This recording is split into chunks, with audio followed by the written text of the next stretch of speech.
अस्सलाम वालेकुम नाजरीन, पुलिस फाइल के एक नए एपिसोड के साथ मैं हूं एसपी मूसा। आइए नजर डालते हैं आज के एपिसोड पर। आज की पुलिस फाइल में शामिल है मेहनत रंग लाई, घर में खुशहाली आई, घर बनाने के लिए कमरे की डाली बुनियाद, कुछ लोगों ने आकर शुरू कर दिया फसाद।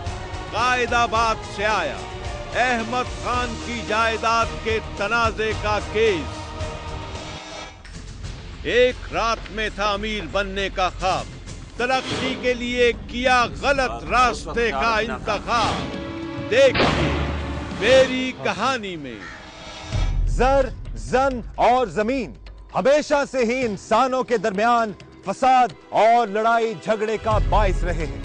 जिला खुशाब के शहर कायदाबाद से आया अहमद खान का जायदाद के तनाजे का एक ऐसा ही केस। क्या है इस केस का अहवाल, आइए देखते हैं। जिला खुशाब सूबा पंजाब का मशहूर तारीखी शहर है। जिला खुशाब की 3 तहसीलों में से एक है कायदाबाद। इसी शहर कायदाबाद के नवाही गांव गंजियाल शमाली में बिखरी हुई ये ईंटें, नामुकम्मल सा कमरा और इसके पास खड़े हुए ये लोग इतने सहमे और गमगीन क्यों हैं? ये कहानी शुरू होती है कायदाबाद के नवाही गांव वर्षा के रिहायशी गरीब मेहनत कश अहमद नवाज के अपना गांव छोड़कर गंजियाल शुमाली में रिहाइश पजीर होने पर। अहमद नवाज ने बेहतर रोजगार के लिए अपना गांव छोड़कर करीबी गांव गंजियाल शुमाली में कुछ जमीन खरीद ली और उस पर काश्तकारी शुरू कर दी।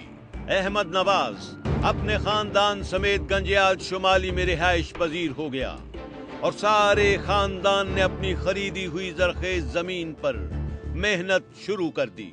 सारे खानदान की मेहनत रंग लाई और अहमद नवाज के घर में खुशहाली आने लगी। गांव गुंजियाल शुमाली की जमीन जरखेज होने की वजह से अहमद नवाज ने अपने पहले गांव वर्षा में ही रिहाइश पजीर अपने कजन अहमद खान को अपने साथ गंजियाल शुमाली में ही जमीन खरीदने और काश्तकारी करने का मशवरा दिया और अपने साथ अपने डेरे पर रिहाइश इख्तियार करने की भी पेशकश की ताकि उसके घर भी खुशहाली आ सके। अहमद खान ने अपने कजन अहमद नवाज की बहुत कम अरसे में खुशहाली देखते हुए उसके मशवरे पर अमल कर लिया और अपने आबाई गांव वर्षा को छोड़ा और गंजियाल शुमाली की हुदूद में अहमद नवाज के डेरे के साथ ही कुछ जमीन खरीद ली। अहमद खान ने जब अपनी खरीदी हुई जमीन पर अपनी रिहाइश के लिए मकान की तामीर शुरू की तो ऐन उसी वक्त करीबी गांव अत्रा के रिहायशी 3 भाइयों मोहम्मद बख्श, खुदा बख्श और कादिर बख्श ने आकर अहमद खान को मकान बनाने से मना किया। अहमद खान को जब मोहम्मद बख्श और उसके भाइयों ने मकान की तामीर करने से रोका तो उनके दरमियान सख्त अल्फाज का तबादला होने लगा। अहमद खान को मकान की तामीर से रोकने वाले 3 भाइयों और अहमद खान के दरमियान गाली गलोच और सख्त अल्फाज का तबादला भी हुआ, जिसके बाद मोहम्मद बख्श और उसके भाई ने अहमद खान को मज़कूरा जमीन से अपनी ईंटें हटाने और मकान की तामीर रोकने का कहा। बसूरत दीगर पूरे नताइज की धमकियां देते हुए वहां से चले गए। इस वाक़े के 2 दिन बाद मोहम्मद बख्श और उसके भाई मुतनाज़े जगह पर आए तो अहमद खान के घर की तामीर के लिए रखी हुई ईंटें वैसी की वैसी पड़ी हुई थी। ईंटों को मज़कूरा जमीन पर पड़ा देखकर मोहम्मद बख्श और उसके भाइयों ने करीब ही मौजूद अहमद नवाज की बीवी, जो कि उस वक्त अपने घर में अकेली मौजूद थी, उसके साथ दोबारा गाली गलोच शुरू कर दी और अहमद नवाज की बीवी नुसरत बीबी को पकड़कर बालों से घसीटते हुए बुरी तरह तशद्दुद का निशाना बनाते रहे। मैं मारे नहीं, मेरे बालों च गिले नहीं, मैं छोटे मारे नहीं, मेरे घर को नहीं आया, छोटे छोटे साढ़े बच्चे ने अपील की थी बनी, मेरे कपड़े पारे नहीं। मोहम्मद बख्श और उसके भाइयों की नुसरत बीबी पर उसके घर में घुसकर तशद्दुद करने और नाजेबा अल्फाज इस्तेमाल करने की वजह से अहमद नवाज ने उन तीनों भाइयों के खिलाफ कार्रवाई के लिए मुतल्लिका पुलिस स्टेशन से राबिता किया, तो पुलिस की तरफ से सुनवाई न होने पर अहमद नवाज ने मोहम्मद बख्श और उसके भाइयों के खिलाफ कार्रवाई करने के लिए अदालत से रुजू किया।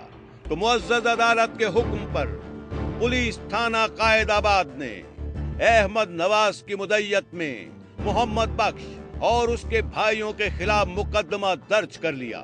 अदालती हुक्म पर FIR दर्ज करने के बावजूद पुलिस ने नामजद मुल्जिमान को गिरफ्तार न किया। अदालती हुक्म पर मुकदमा दर्ज होने के बावजूद जब पुलिस ने नामजद मुल्जिमान को गिरफ्तार ना किया तो अहमद नवाज और अहमद खान ने क्या रास्ता इख्तियार किया, ये हम आपको बताएंगे एक ब्रेक के बाद।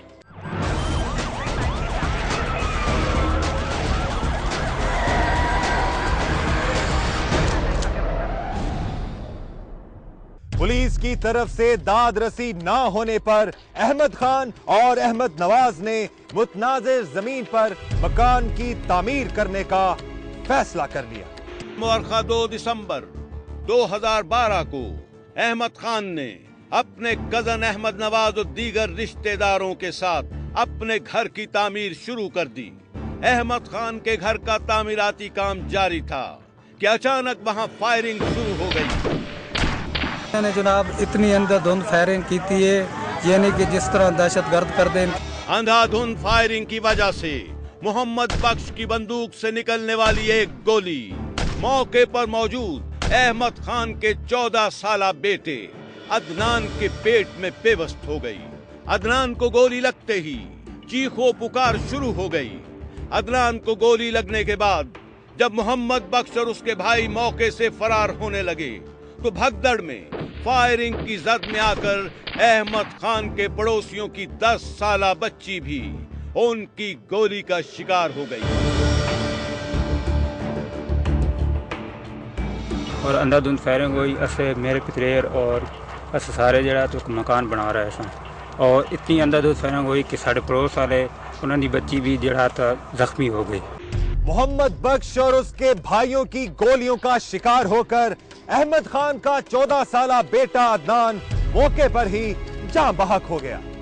मोहम्मद बख्श की बंदूक से निकलने वाली एक गोली का शिकार होने वाले अदनान और हमसायों के बच्ची को फौरी तौर पर अस्पताल पहुंचा दिया गया, जहां पर डॉक्टर्स ने अदनान के फौत होने की तस्दीक कर दी। इस खौफनाक वाक़े की इत्तला पुलिस को दे दी गई। थाना कायदाबाद पुलिस ने मौके पर पहुंचकर मुल्जिमान मोहम्मद बख्श और उसके भाइयों के खिलाफ दूसरी FIR मकतूल 14 साला अदनान के वालिद अहमद खान की मुद्दत में बजुर्म 302/34 दर्ज कर ली और इस वाक़े में मुलव्विस तीनों मुल्जिमान को गिरफ्तार करके तफ्तीश शुरू कर दी।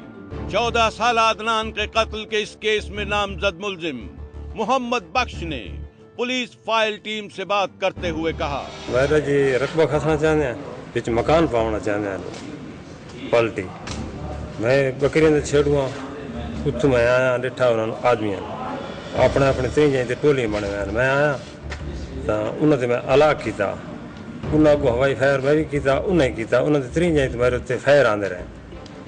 तो मैं उतों 4 किले का फैसला है जिथे बैठा हाँ, उन्होंने मैं फायर करते रहे, मैं भी उन्होंने किए।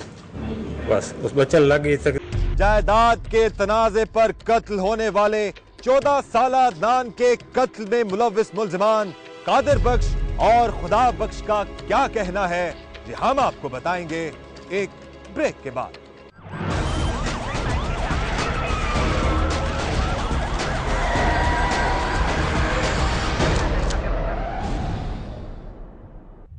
चौदह साला मासूम बच्चे के कत्ल में मुलव्विस नामजद मुल्जिमान कादिर बख्श और खुदा बख्श का कहना है कि वो इस खूनी वारदात के वक्त मौका पर मौजूद नहीं थे।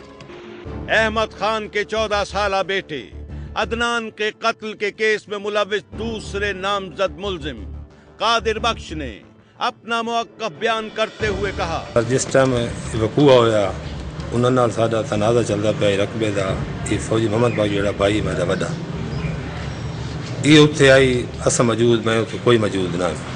जमीन के तनाजे पर होने वाले कत्ल के इस केस में नामजद तीसरे मुलजिम खुदा बख्श ने पुलिस फाइल टीम से बात करते हुए बताया, ये जोड़ा वकूआ होया इदो ते मैं कोई मौजूद ना है। मैं साढ़े अगे चलता पिया ही रोला अज तो पहले 4-5 साल था। मैं टरपैन ते मौजूद हाँ जनाब। टरपैन बहुत सारे फासले थे उत्थे, उदो ते मैं मौजूद आया। मैंने इस रोले दा कोई पता नहीं। एक भिरा सारा फौजी मोहम्मद पाश को ते मौजूद आई, असा कोई मौजूद कोई ना थे। कत्ल की इस वारदात में मुलव्विस गिरफ्तार मुल्जिमान के बयानात के बरक्स इस वारदात के चश्मदीद गवाह का कहना है कि तीनों मुल्जिमान मौका पर मौजूद थे। जायदाद के तनाजे पर कत्ल की इस वारदात के चश्मदीद गवाह का कहना है, ये एक बंदा वो एक ठेठिया का घर है, उसके बिल्कुल चूल्हे के सामने खलो के सामने शुमाल वाले पास वो खलोता है, जनूब वाले पास वो फायर करता रहा। 12 बोर्ड बंदूक खुद को। अहमद नवाज ने पुलिस फाइल टीम से बात करते हुए इस सारे वाक़े की तफसील बताते हुए कहा, साਡਾ अपना जाती रकबा है जी, और आज तो महीना पहले जी हमारी बीवी के साथ उन्होंने बहुत ज्यादती किया। मैं प्रदेश में नौकरी करता हूँ जी। और दूसरा आज तो कुछ 4 दिन पहले हमारा भाई और भतीजे वगैरह मकान बना रहे थे, और उन्होंने हमारे साथ आकर कादर बखश वगैरह लोगों ने फायरिंग किया है, और उसके बीच में हमारे भतीजे को जी उन्होंने फायर से उड़ा दिया जी।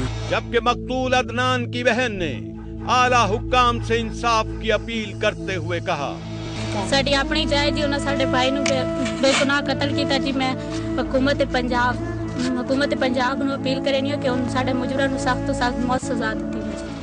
14 साल अदनान के कत्ल के इस वाक़े के बारे में SHO थाना कायदाबाद जफर शेख ने कहा कि इस केस की तफ्तीश मेरिट पर होगी।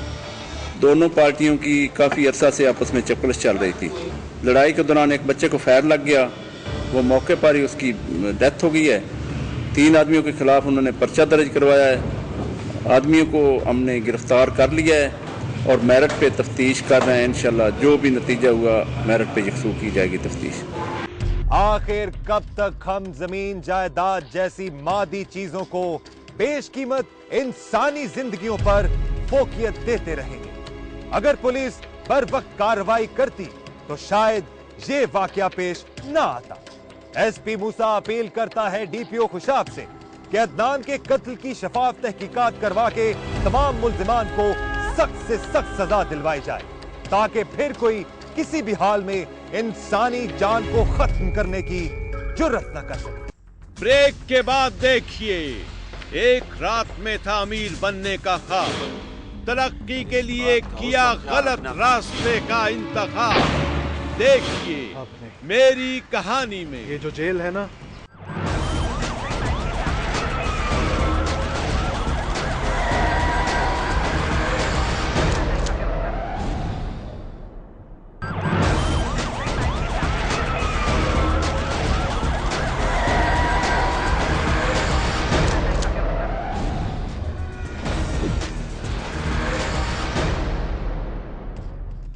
कुछ इंसान ऐसे होते हैं जो रातों रात अमीर बनने की ख्वाहिश में ऐसे रास्ते पर निकल पड़ते हैं जिसकी कोई मंजिल नहीं होती। ऐसी ही कहानी है दिलबर की भी। आइए सुनते हैं दिलबर की कहानी उसकी जुबानी। मेरा नाम दिलबर है। 25 साल की उम्र में मैंने अपनी जिंदगी अपने ही हाथों से तबाह कर ली। घर से कॉलेज जाता, लेकिन वहां से भाग जाता। सारा दिन डैडी के साथ फिरता रहता। डैडी हमेशा एक ही रात में अमीर होने की बातें करता था, चाहे जैसे भी, उसकी उसे कोई परवाह नहीं थी। और फिर एक दिन डैडी के एक दोस्त ने उसे रेलवे की मालगाड़ी से तेल चोरी करके पैसे बनाने का मशवरा दिया। और फिर एक दिन मैंने और डैडी ने रेलवे की तेल वाली गाड़ी से तेल चोरी किया और बेच दिया। पहली दफ़ा हमें अच्छा पैसा मिला और हम वही काम करने लगे।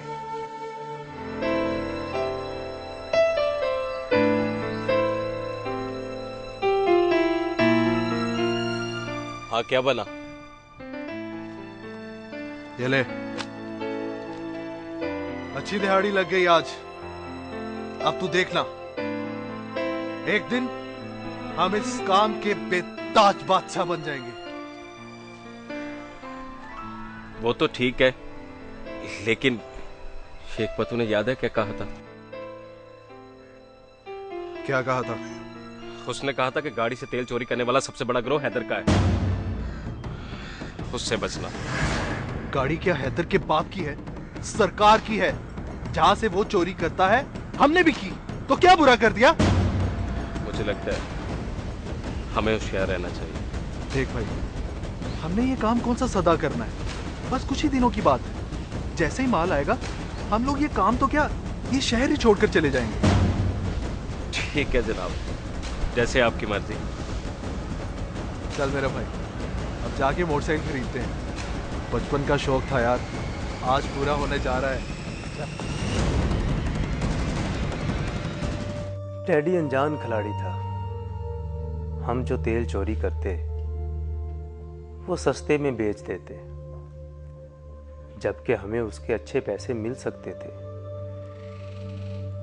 लेकिन उसे जल्दी होती और जो भी मिलता वो पकड़ लेता। उससे हैदर का कारोबार खराब होने लगा। हैदर इस धंधे का पुराना खिलाड़ी था।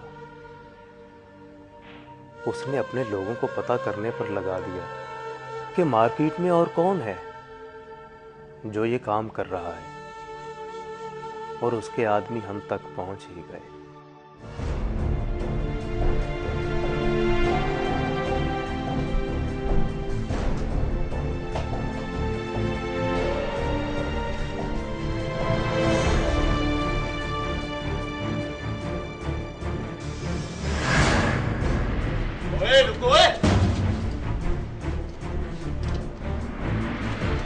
कौन है आप? हैदर भाई की मार्केट खराब करोगे, भाव तोड़ोगे उनका। देखें, आप लोगों को कोई गलतफहमी हो गई। चुप कर, गलतफहमी हो गई। शेख पत्तू ने हमें सब कुछ बता दिया। चलो आगे लगो, चल। मुझे गुस्सा शेख पर आ रहा था, जिसने हमारा नाम उगल दिया था। वो हमसे माल भी हैदर के मुकाबले में कम कीमत पर लेता था, और उसी ने हमें फंसा भी दिया था। मैं काफी परेशान था, और इत्मीनान टैडी के मुंह पर भी नहीं था। मुझे लगता था कि वो हैदर से माफी मांग लेगा, और इसके बाद हम ये कारोबार करना बंद कर देंगे, बात खत्म हो जाएगी। लेकिन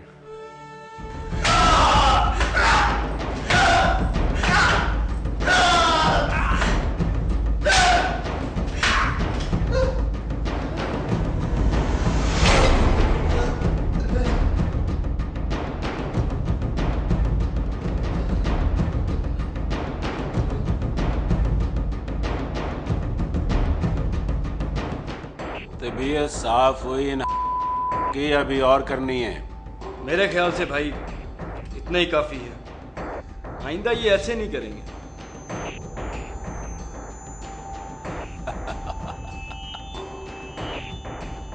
दो तीन दिन इन्हें और बंद रख, फिर थानेदार के हवाले कर देना। भाई दोबारा नहीं होगा। एक दफा माफ कर दो भाई। इस बात का उस वक्त ख्याल रखना था जब मेरी मार्केट खराब कर रहा था। बोलो ना भाई, एक बार माफ कर दो, दोबारा नहीं होगा।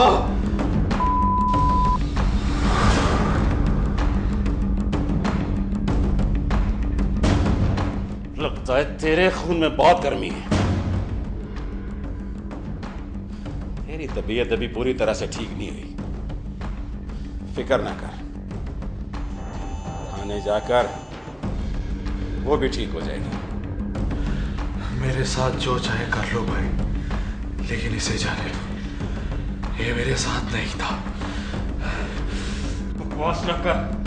चुप होगा, अब साथ में भुगतेंगे। तो चुप कर तू भाई, इसे जाने दो भाई।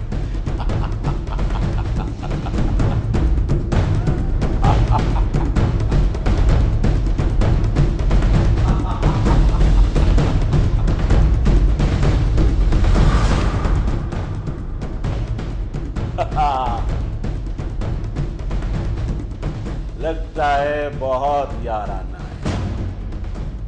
शुक्र करो मैं तुम दोनों को थाने भेज रहा हूं। जान से नहीं मार दिया तुम लोगों को। तरस आ गया मुझे तुम दोनों की जवानियों पर।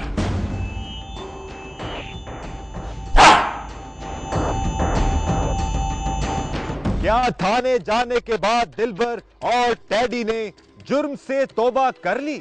ये हम आपको दिखाएंगे एक ब्रेक के बाद।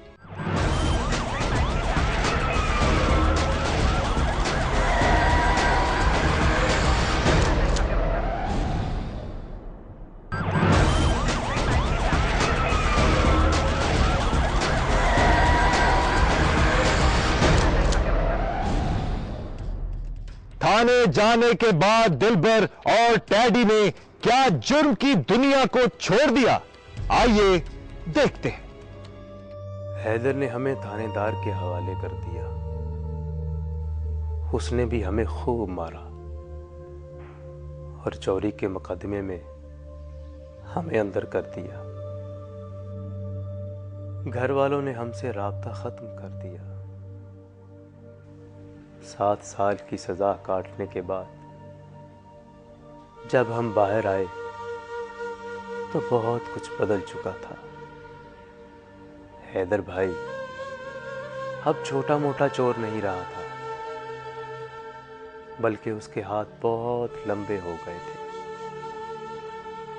जब हम बाहर आए तो आज बड़े अरसे के बाद हम यहाँ पर आए। हाँ यार, बहुत यादें वाबस्ता है इस जगह से, है ना? अब करना क्या है? क्या करना है? चलते हैं उस औरत से मिलने। देख मेरी बात मान, अब हमें ये काम छोड़ देना चाहिए। नहीं, अब नहीं छोड़ सकता।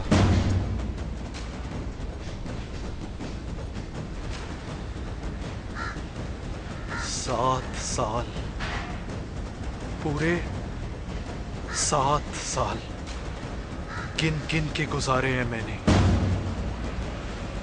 काश उस वक्त वो हमें छोड़ देता तो आज हम भी इज्जत की जिंदगी गुजार रहे होते, मगर अब नहीं, अब नहीं।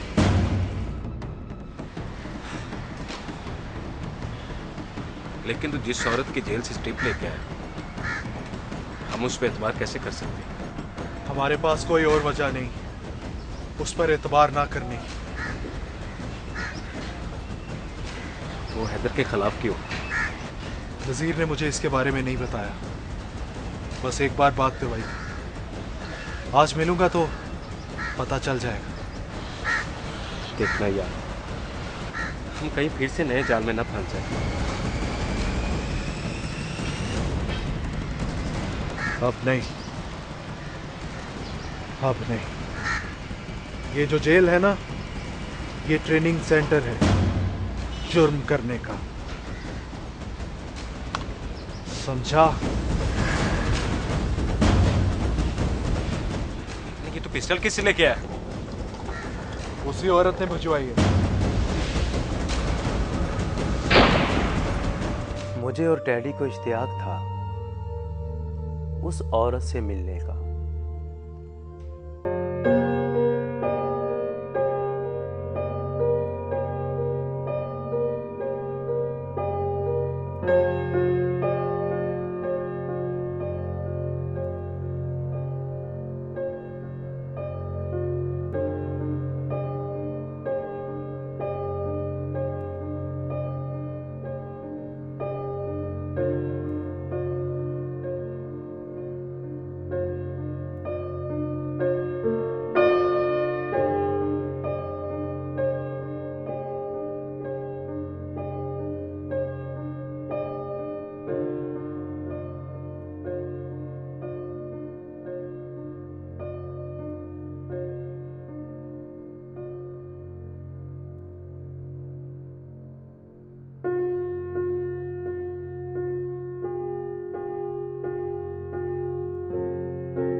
और मेरे ही कहने पर इस लड़की ने तुमसे अशरफ और नवाज को मरवाया, क्योंकि मैं उन्हें मारता तो गैंग में फूट पड़ जाती। मैं ऐसा नहीं करना चाहता था। वो तुरम खान बनने जा रहे थे और आज मेरे ही कहने पर इस लड़की ने तुम्हें यहां बुलाया और तुम चले आए बगैर ये सोचे समझे कि ये लड़की कौन है, कहां से आई है। तुमने इस पर एतबार किया और मेरे बिछाए हुए जाल में फंसते चले गए उल्लू की तरह।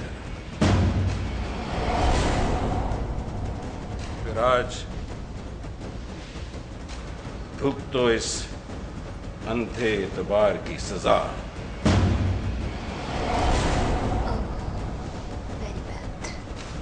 Very sad. गलती हो गई। हाँ, गलती की सजा तो मिलनी चाहिए ना। हाँ,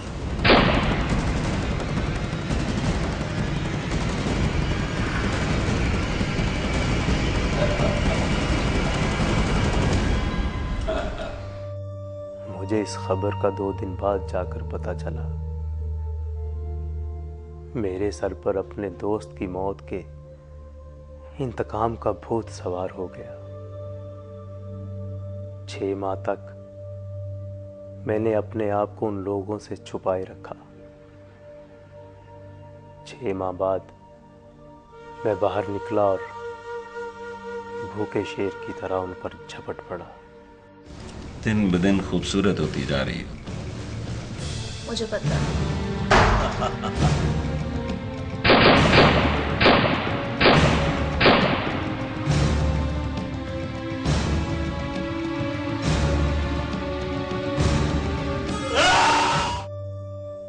मैं दोनों को ठिकाने लगाने के बाद थाने चला गया और खुद को पेश कर दिया। अब मैंने खुद को इंसाफ और कानून के रहमो करम पर छोड़ दिया है। अब जो भी होगा उसका तो मुझे इल्म नहीं, मगर मैं सोचता हूं कि अगर हम कॉलेज से इस लाइन में ना आते या जब सजा काटने के बाद जेल से बाहर आए थे तब ठंडे दिल से सोच लेते तो शायद मैं आज जिंदगी के आखिरी दिन न गुजार रहा होता और मेरा दोस्त जिंदा होता।